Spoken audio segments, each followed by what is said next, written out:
নমস্কার। আজকে বলবো যে অনেক সময় আমরা কোনো বিপদে পড়লে ভাবি না যে কাকে বলবো, কার সাথে শেয়ার করব, কে আমাকে সাহায্য করতে পারবে। তো যাকে আপন মনে করব তাকেই তো বলবো। কিন্তু সেই আপনজনের মধ্যে যদি আপনি কাউকে পান, আজকে বলছি যে যদি কর্কট রাশির কাউকে পান যে আপনার পরিচিত, যাকে আপনি চেনেন, যাকে আপনি মনে করেন আপন, তার কাছে যদি আপনি আপনার কষ্টটা বা দুঃখটা বা সমস্যার কথাটা খুলে বলেন, সেখানে আপনি আর্থিক সহায়তা কতটা পাবেন বলতে পারবো না, বা সে নিজে এসে দাঁড়িয়ে আপনার পাশে দাঁড়িয়ে কতটা সহায়তা করবে বলতে পারবো না।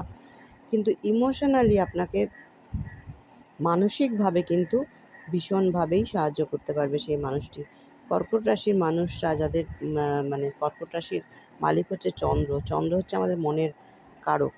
তারা প্রচণ্ডভাবে ইমোশনাল হয় এবং তাদের কাছ থেকে আপনি যদি সাহায্য চান, তো আপনাকে মানসিকভাবে সে কিন্তু ভীষণভাবেই সাহায্য করতে পারে। মিলিয়ে দেখবেন আমার কথাটা। যদি সে আপনার চেনা জানা হয়, কর্কট রাশির লোক, তাহলে এই কথাটা আপনি মিলিয়ে দেখতে পারেন যে আপনার বিপদে সে আপনাকে মেন্টালি কতটা সাহায্য করছে।